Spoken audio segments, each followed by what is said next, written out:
You already know more than you think. You just don't know how to read the signs yet. Because every person leaves clues, and Nietzsche's 18 truths will teach you how to find them and what they mean. This is the skill no one teaches you. But once you see it, you can't unsee it. But this video isn't a quick list or surface-level advice. It's a complete breakdown, divided into 3 powerful parts, each building on the last. If you skip ahead or miss one, you'll lose the depth that makes this truly work. So stay with me, because by the end of all 3 parts, you won't just understand others. You'll understand yourself in ways you never expected. From a young age, you're trained to trust what people say. Words are our currency. But Nietzsche warned us not to be fooled by language, because people don't speak from truth. They speak from survival, from ego, from fear. The surface of someone's personality is not them. It's their armor. The person who seems overly kind may not be kind at all. They may be terrified of rejection. The one who seems strong may be crumbling underneath, hoping no one notices. And what's most deceptive about humans is they don't even know they're doing it. Most people are actors in a play they didn't write. Their smiles, their opinions, their tone, all shaped by what kept them safe. And this is why most people aren't hiding from you. They're hiding from themselves. Nietzsche once said, "Every profound spirit needs a mask." But he didn't mean that as an insult. He meant it as a warning to not confuse the mask with the person.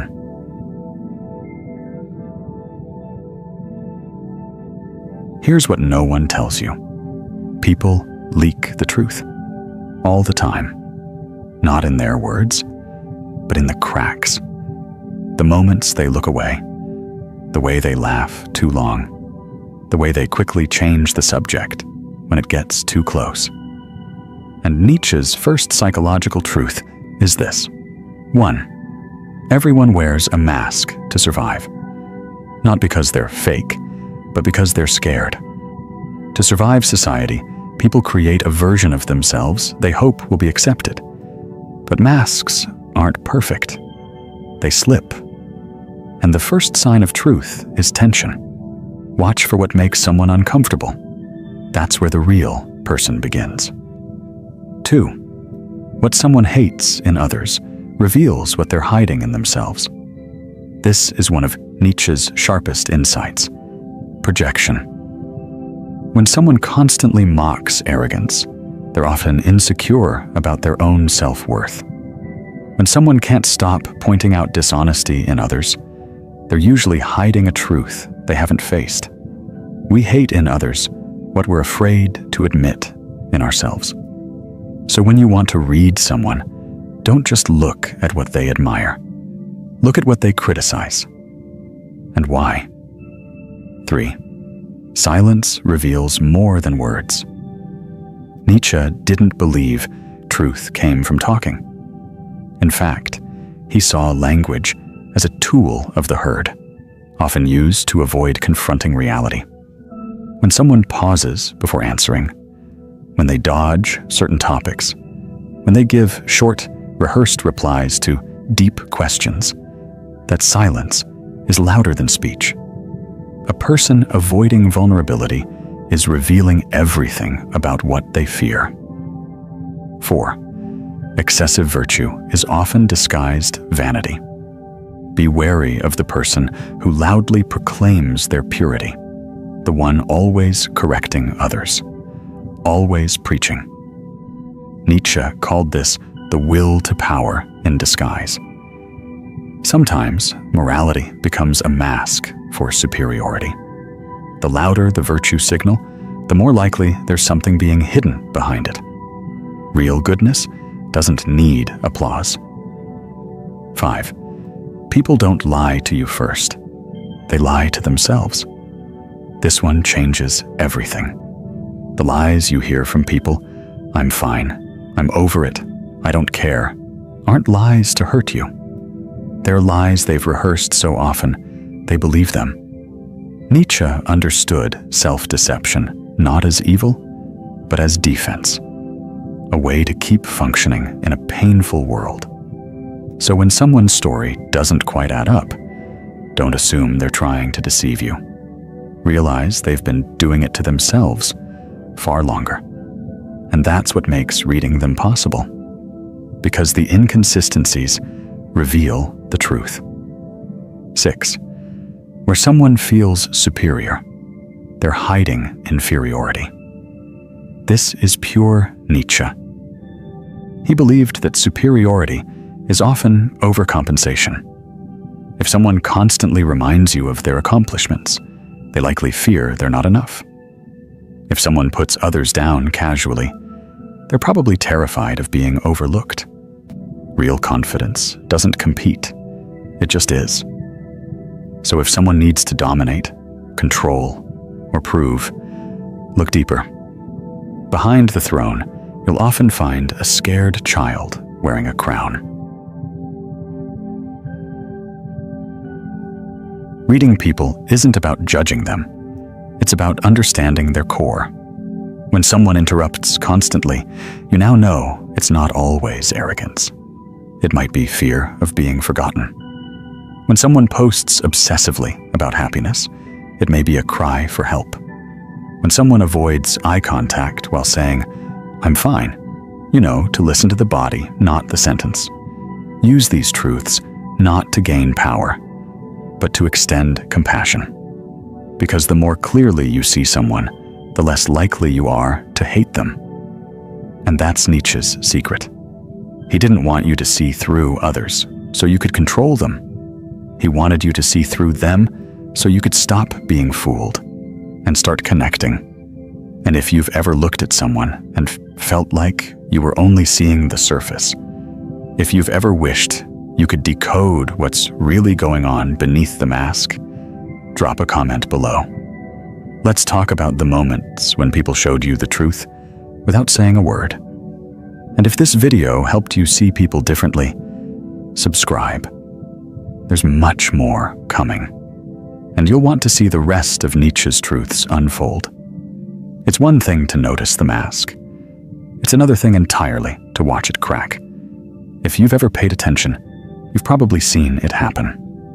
A flash of discomfort when someone's beliefs are challenged. The way their tone shifts when the subject gets too close.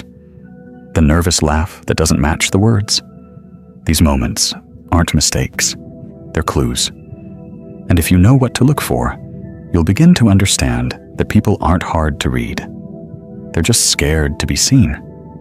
In part 1, we explored how people build personas to protect themselves. But here in part 2, we go deeper into the places where those personas begin to break. Because Nietzsche believed that the self is not a stable thing. It's a performance, a stitched-together role meant to survive the world. And the moment it's threatened, the truth leaks out. Most actions are driven by fear. Let's start here, because it's more universal than you think. 7. Most actions are driven by unconscious fear. Ask yourself this: why does someone over-explain? Why do they dominate a conversation or disappear completely? Why do they say yes when they clearly mean no? Fear. Fear of abandonment, rejection, humiliation, failure. Nietzsche knew that humans rarely act from pure desire. They act from a deep fear of loss, of status, of love, of self-worth. So when you want to read someone, stop focusing on what they say they want. Instead, ask, what are they afraid of losing? That's where the truth lives. Criticism is a mirror. Next time someone constantly critiques others, Listen closely. 8. When someone criticizes too much, it's projection. The man who mocks emotional people might be terrified of his own feelings. The woman who belittles others for their appearance might be locked in a secret war with her reflection. Nietzsche said that judgment is almost never about the other. It's about the self. So when you hear repeated criticisms, don't be distracted by the target. Instead, trace the line back to the speaker. What part of them are they trying to disown? Projection isn't just a defense mechanism. It's a confession. If you listen right, it tells you exactly where someone's pain lives. Confidence is often guilt in costume. There's a kind of person you've probably met, the one who seems overly sure of themselves, always in control, always composed.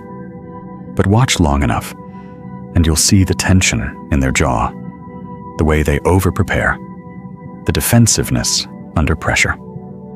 9. Guilt hides behind false confidence.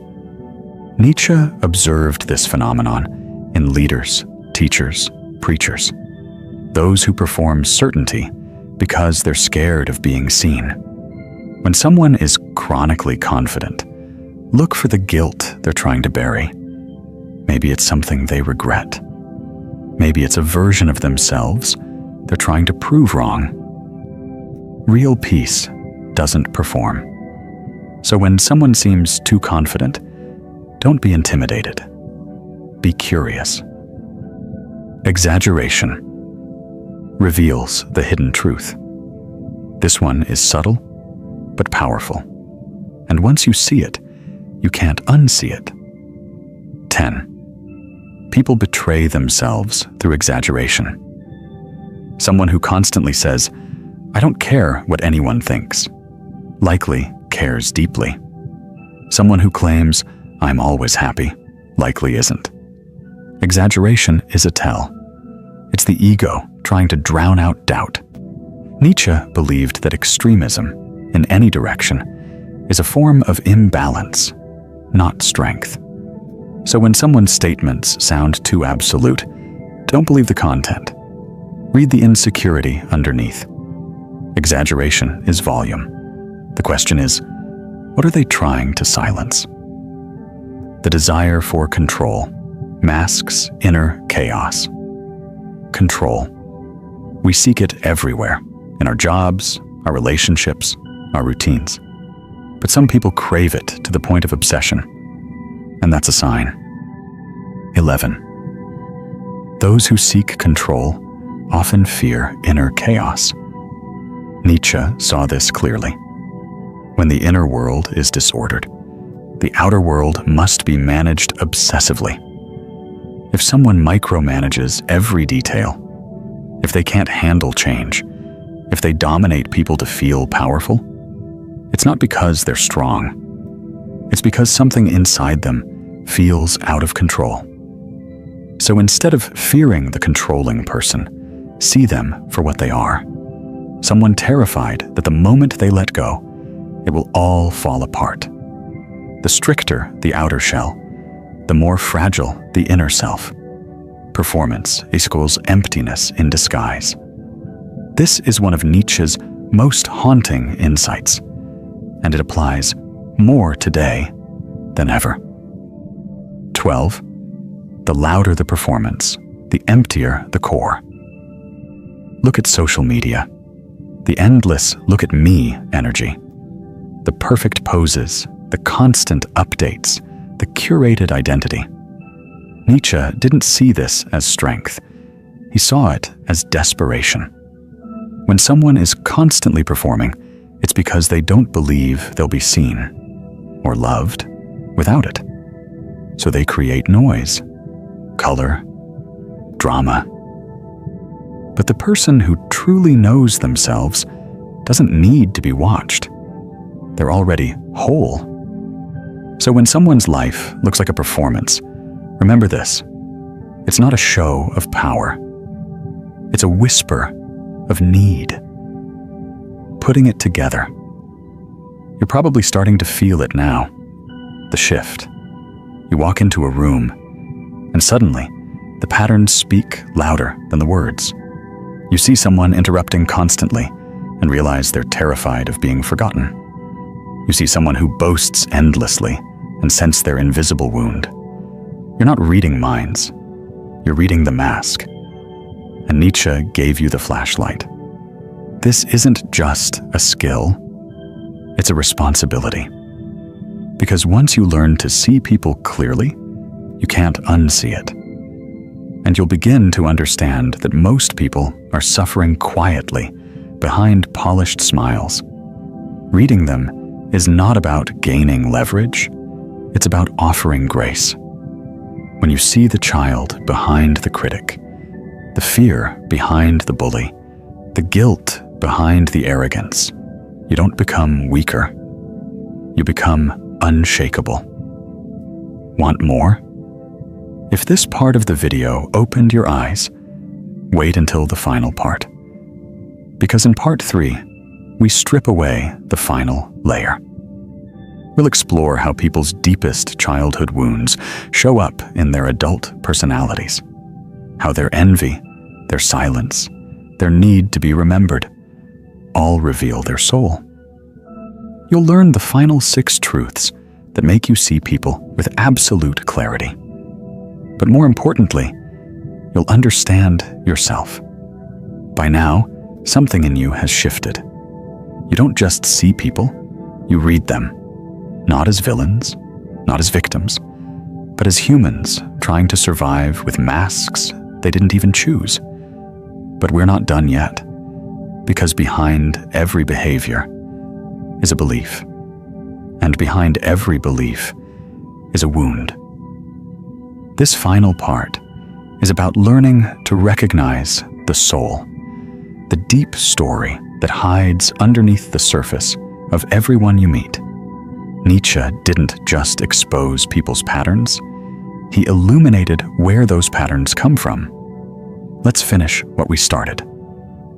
13. No one speaks from logic, they speak from pain. You might think that people are rational, that they argue based on facts, make decisions based on reason. But Nietzsche believed otherwise. He believed that underneath every logical argument is an emotional wound. A person might say, "I don't believe in love, it's just a fantasy." But listen closely. They're not stating a fact. They're protecting a pain. People form their views based on what hurt them, then justify those views with logic. So when you want to understand someone's worldview, don't just ask what they believe. Ask what broke them. Ask what scared them. Ask what they never want to feel again. This changes everything. It shifts your focus from, why are they saying this, to, what are they afraid of repeating? And suddenly, their opinions aren't threats. They're defenses. Their arguments aren't attacks. They're shields. And when you see that, you stop reacting. You start understanding. 14. How someone reacts to weakness reveals their power. Want to truly see someone's character? Don't watch how they treat powerful people. Watch how they treat someone who can't fight back. Nietzsche believed that real strength isn't proven through domination. It's revealed through restraint. If someone mocks vulnerability, they're afraid of their own. If someone punishes mistakes, they likely weren't allowed to make any. If someone always wins but leaves others bleeding, they're still at war with themselves. But the person who can witness weakness without judgment, who can sit with sadness without running away, who can forgive what they could have punished, that's someone who is no longer ruled by the past. They don't need to prove anything, because they've already won the inner war. So if you want to read someone, give them a moment where compassion is an option. What they do in that moment will show you who they are, not just who they pretend to be. 15. When someone fears being forgotten, they chase attention. Ever met someone who always needs to be seen?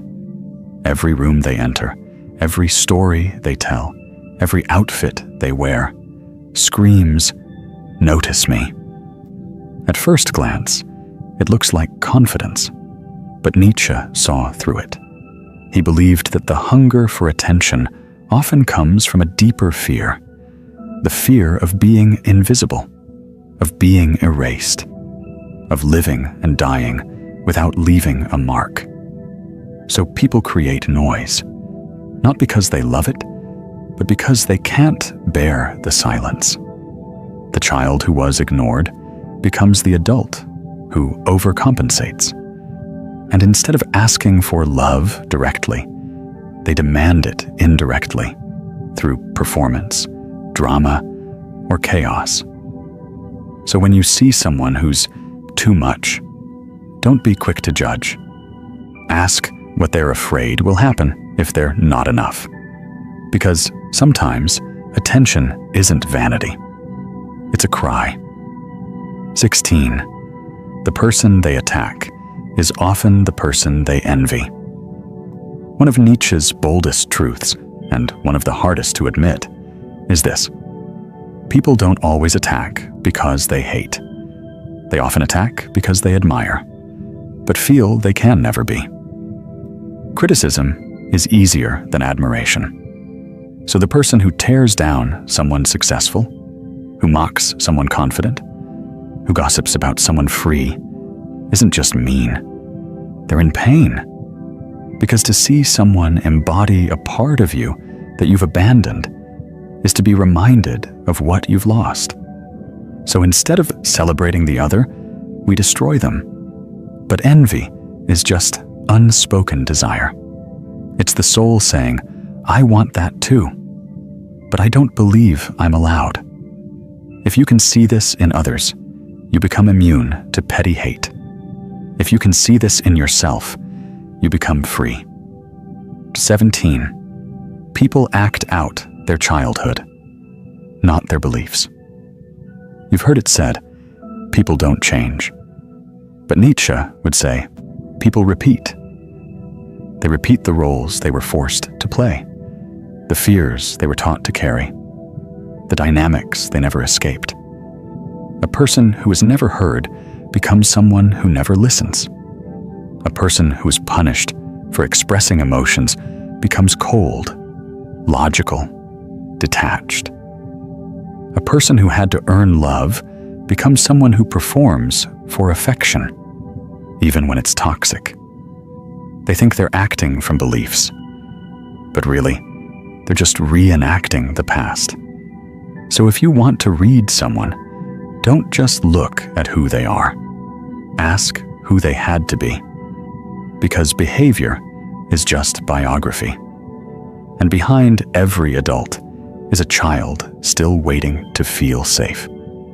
18. Their patterns are a confession, if you know how to listen. This is the final truth, and it changes everything. People don't always know how to express what hurts, but they will show you, again and again, through patterns. A person who ghosts when things get close. A person who overworks to avoid stillness. A person who flirts with everyone, but connects with no one. These aren't random behaviors. They're confessions. They're saying, this is how I protect myself. They're saying, this is where I was hurt. They're saying, this is what I fear repeating. Nietzsche believed that if you learn to listen deeply, not to words, but to patterns, you can hear the truth before it's spoken. And when you do, something amazing happens. You stop personalizing. You stop judging. You start understanding. You become a mirror, not a weapon. You become someone who sees and still chooses grace. And that, more than any tactic or trick, is what makes you powerful. You're not just reading people. You're remembering yourself. Now take a moment and reflect. every truth we covered wasn't just about other people. It was about you, your own patterns, your own fears, your own childhood scripts. Because the more clearly you see others, the more clearly you see yourself. This isn't the end of the journey. It's the beginning of a new way of seeing. Nietzsche didn't just want us to observe. He wanted us to awaken, to know that everything we judge in others is something we carry, that everything we admire is something we long to embody. So if you've felt seen by this video, if you've recognized patterns in people or in yourself, don't keep it to yourself. Comment below. Which of these 18 truths hit you the hardest? Let's build something honest together in a world full of masks. And if this spoke to you, subscribe. This is just the beginning of learning to see what's hidden and becoming who you really are.